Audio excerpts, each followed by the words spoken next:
Bonjour mes amis. Pourquoi est-ce que les gentils perdent toujours en amour? Pourquoi est-ce que personne n'aime les gentils? Et derrière cette phrase qui peut te paraître connue ou tu peux en avoir conscience, il y a autre chose qui se cache. C'est ce qu'on va voir aujourd'hui. Parfois on peut se donner l'étiquette d'une personne gentille sans considérer que notre comportement est problématique. Waouh, ça part déjà très vite aujourd'hui. Je te dis que tu es peut-être gentil et que c'est un problème. Je suis quelqu'un de gentil. Et je participe à mon propre problème également depuis très longtemps, depuis des décennies probablement. Tu vas me dire, Antoine, sur cette chaîne, on parle souvent de pervers narcissiques qui sont des monstres d'égoïsme. On ne veut pas ça, on est dans une extrême. Personne ne veut traîner avec une personne qui est perverse narcissique, mais de la même manière, une personne qui est gentille est dans une autre forme d'extrême. Une extrême, c'est jamais très bon pour rappel. Je vais te montrer aujourd'hui qu'il y a peut-être dans cette gentillesse quelque chose à changer pour que tu aies enfin une vie amoureuse qui soit super heureuse. Avant d'aller plus loin, si vous le souhaitez, abonnez-vous à cette chaîne. Il y a aussi un quiz en dessous qui s'appelle « Est-ce que cette personne est perverse narcissique ou pas ?» Un couple, c'est une même réalité et deux histoires. J'en ai un peu parlé dans la vidéo précédente, j'en ai aussi un peu parlé sur Instagram. Par exemple, si jamais on parle de dépenser 100 € dans un couple pour que ce soit une fourniture de la maison, pour aller dans un restaurant, ce même billet de 100 €, ce même argent peut être vu comme une dépense nécessaire, histoire numéro 1, comme une dépense inutile, on claque de l'argent, on n'a pas les moyens, ou comme on est radin, peut-être que ça coûtait 120 €, 150 €. Donc d'une même réalité, deux personnes qui vivent dans le couple vont créer une autre histoire. Il se passe quelque chose et ce sera interprété différemment. Et un couple, c'est une même réalité. On va cohabiter ensemble avec deux histoires qui seront différentes. Comment est-ce qu'on doit élever les enfants? Qui est-ce qu'on doit fréquenter? Où est-ce qu'on doit partir en vacances? Quelles sont les décisions du quotidien?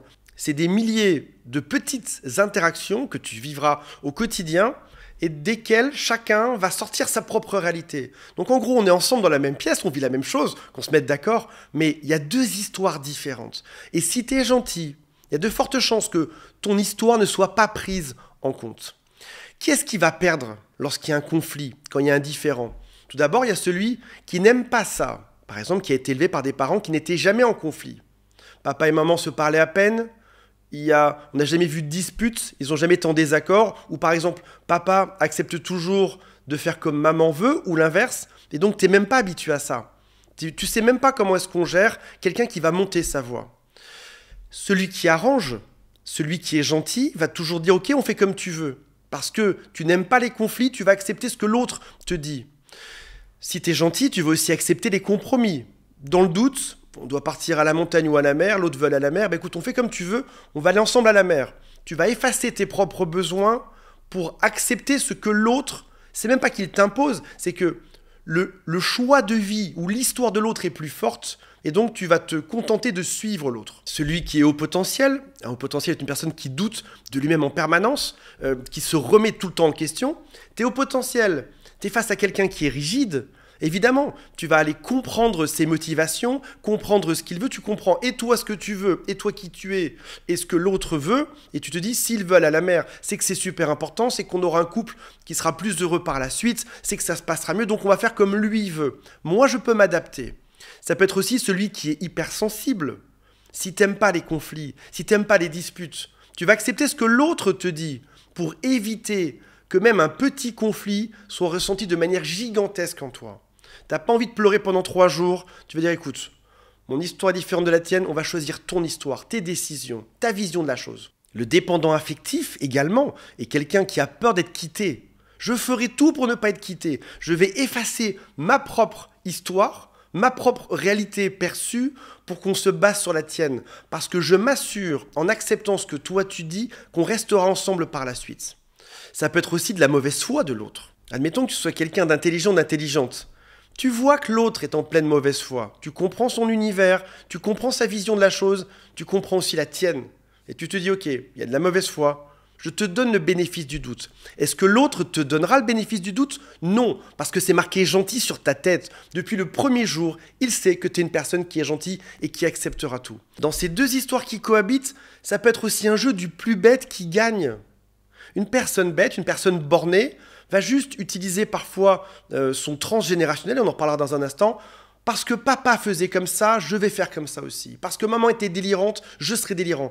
Tu vois ce schéma, tu l'aperçois. Tu as déjà rencontré tes beaux-parents, tu sais comment ils fonctionnent, tu sais pourquoi est-ce que l'autre a comme des espèces d'œillères devant lui. Il doit faire les choses de telle manière. Il faut suivre cette ligne qui est délirante parce que ses parents étaient délirants, parce que ses grands-parents étaient délirants.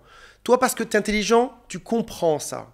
Tu comprends que l'autre a des décisions irrationnelles et tu l'excuses. Tu vas justifier, tu vas rationaliser. Il n'est pas si méchant que ça, il n'est pas si méchante que ça. C'est juste que ses parents étaient tordus. C'est juste qu'en ce moment, il y a quelque chose qui ne va pas dans sa vie. Ça lui rappelle des mauvais souvenirs d'enfance. Ou encore même, si on ne parle pas de transgénérationnel, ça peut être aussi que tu vas venir justifier par rapport à un moment de l'année. Il est fatigué en ce moment, elle a ses règles, il est en dépression, ça se passe mal à son travail, on n'a pas beaucoup dormi, il y a eu des excès, il s'est fâché avec ses amis. Tu es toujours en train de rationaliser la bêtise de l'autre. Je dis des mots qui sont durs aujourd'hui. Je sais que vous êtes gentils et intelligents, tous ceux qui me suivez. C'est aussi pour ça que vous likez cette chaîne et que vous vous abonnez. Donc, tu es face à quelqu'un qui est bête, mais tu l'aimes, tu as peur d'être abandonné, tu es plus intelligent, tu comprends ce qui se passe, et du coup, ton histoire, tu la mets entre parenthèses. Tu vis pas exactement ta vie, tu te contentes de suivre la vie de l'autre. Tu te contentes d'accepter toutes les décisions quotidiennes que l'autre t'impose, parce que être en couple, réussir cet acte d'amour est plus important que de gagner intellectuellement sur l'autre. Est-ce que l'autre a cette même chose en lui? Pas du tout. On va parler d'autres, on va aussi un peu parler de toi. Qui répète quelle situation parentale? Alors l'autre, on l'a vu, a peut-être des parents qui sont délirants. On l'accepte. Mais peut-être que toi aussi, depuis tout jeune, tu as eu par exemple des parents qui étaient gentils, mais qui ne s'occupaient pas beaucoup de toi. Dans le sens, tes émotions, ils les ont pas beaucoup pris en compte. Ce que tu pensais, ce que tu ressentais, ce que tu voulais, ils ont fait, écoute, mon grand ou ma grande, oui, on comprend bien, mais débrouille-toi. Papa est absent au travail, maman est dépressive, les deux parents sont en conflit, n'ont pas le temps de s'occuper de toi. Donc depuis tout jeune, tu as peut-être eu un schéma où tu n'as pas beaucoup été écouté. On t'a appris à mettre tes ressentis de côté.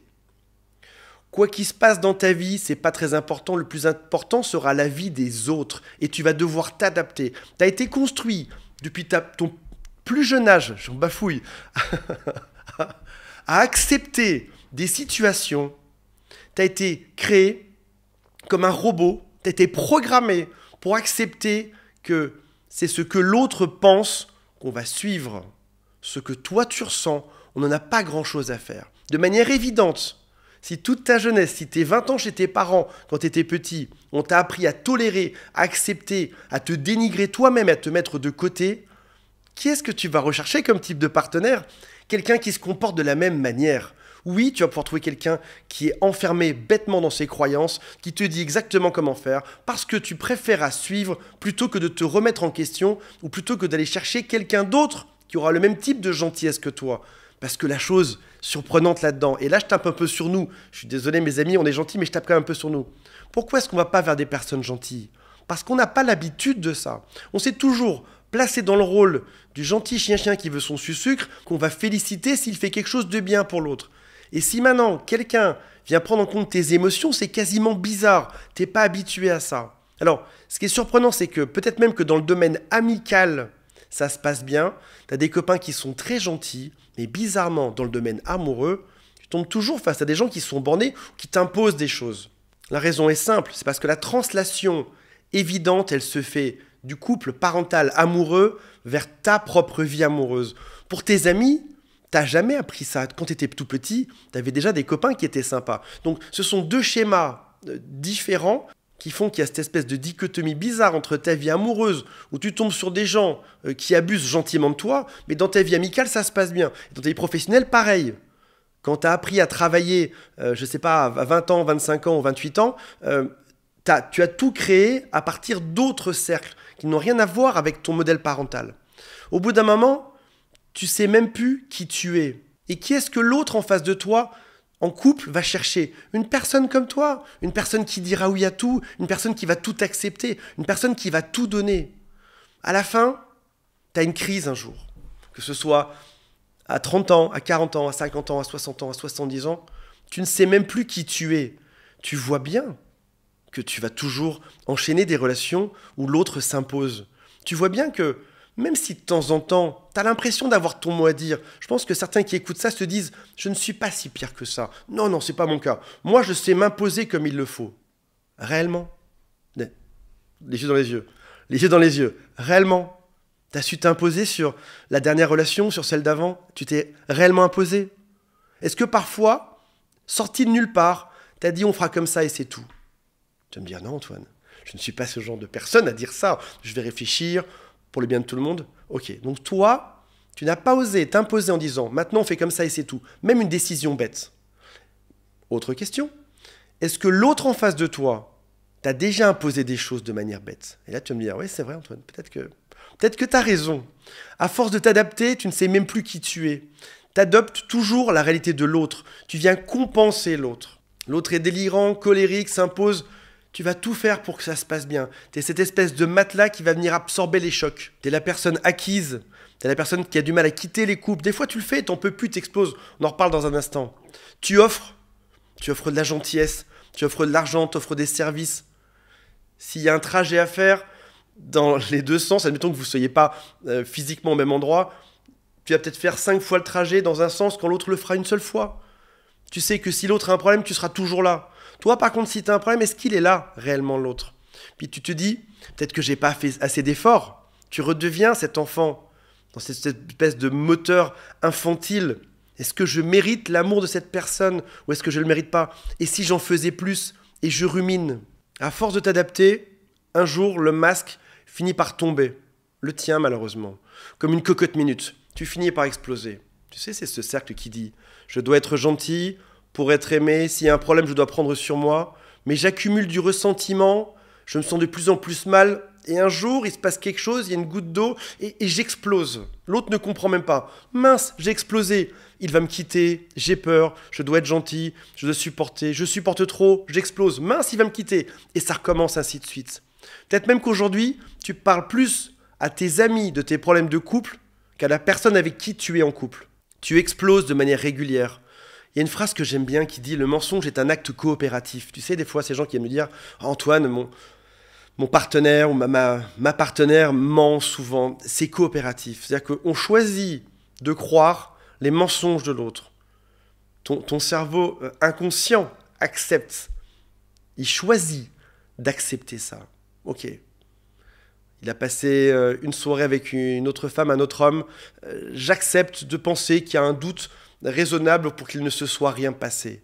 C'est coopératif. Tu as été dans son sens. Pour qu'un couple marche, même pour qu'un couple toxique marche, il faut que l'un des deux accepte la méchanceté et les mensonges de l'autre. Alors, qu'est-ce qui est sexy là-dedans? Bien sûr, tu vas me dire l'intelligence, Antoine.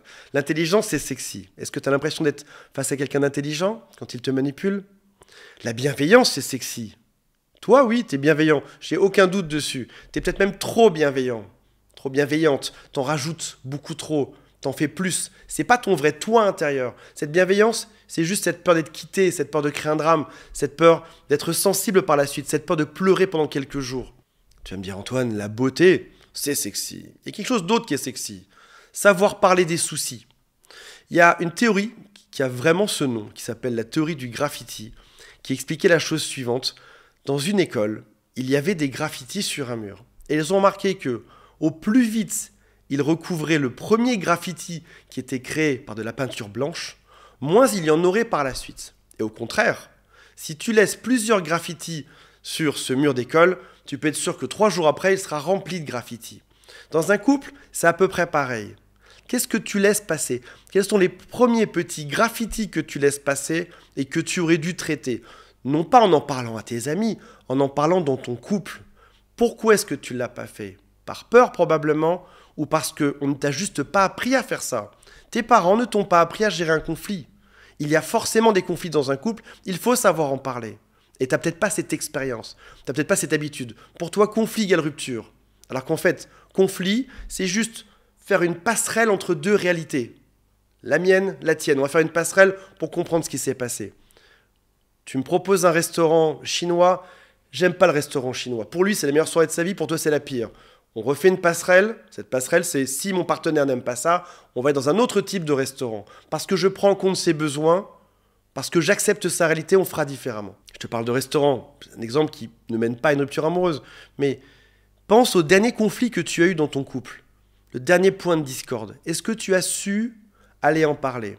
Et je dirais même plus que ça. Est-ce que lorsque tu en as parlé, tu as eu de la bienveillance en face de toi? Est-ce que ta version de l'histoire, on l'a écoutée? Est-ce que ta douleur, on l'a écoutée? Ou est-ce qu'elle a été niée et écrasée au sol? Non, tu es trop sensible. Tu penses n'importe quoi. On va faire comme moi je veux. Tu mens. Demande-toi s'il y a de la bienveillance en face. Il y a aussi la théorie, la deuxième de cette vidéo, qui s'appelle la pièce dans le jukebox. Quand tu mets une pièce pour jouer de la musique, la prochaine personne qui en met une, c'est l'autre. Je fais un acte de gentillesse, j'attends de voir ce qui est en face de moi. Et puis surtout, qu'est-ce qui va se cacher à l'intérieur de cette personne? Ce serait trop simple de dire, il y a des gentils et des méchants. Ce serait polarisant. C'est noir et blanc, c'est l'enfer et le paradis. On voit déjà que là, en tant que personne gentille, on peut avoir une démarche qui n'est pas extrêmement saine. Ma démarche de gentillesse, c'est juste maquiller mon comportement pour que l'autre m'aime, alors que je ne suis pas comme ça dans la réalité. Et c'est ce qui fait qu'au bout de 6 mois, 1 an, peut-être même au bout de 5 ans, je vais exploser parce que je ne suis pas réellement cette personne et parce que je marche sur des œufs depuis toutes ces années. Au bout d'un moment, j'en peux plus. Je quitte le couple. Il faut donc chercher au fond de toi-même, derrière toutes ces strates d'ego, de fragilité, de peur, qu'est-ce qui se cache vraiment derrière ça? Quel est le sentiment initial? Pour toi qui regardes cette vidéo, j'imagine que c'est de la bienveillance qui se cache derrière tout ce masque de suradaptation de l'autre. Mais derrière l'autre, qu'est-ce qui se cache vraiment? Une fois que tu as gratté un peu toutes les couches de mauvaise foi, de méchanceté, de colère. Et c'est ça que je t'invite à faire. Parce qu'une fois que tu vas creuser derrière tout ça, une fois que tu vas réussir enfin à aborder les vrais sujets en couple, le résultat ne sera pas une dispute. Le résultat sera une vraie connexion. Ton cœur sera réellement connecté au cœur de l'autre, derrière tous les masques, derrière tous les artifices. Je pourrais faire de cette vidéo, avec des exemples, je pense 8 heures ou une conférence de quelques jours dessus. Dites-moi si ça vous parle déjà et si ça résonne en vous. Voilà mes amis, moi je vous aime pour de vrai. Salut à tous, bye.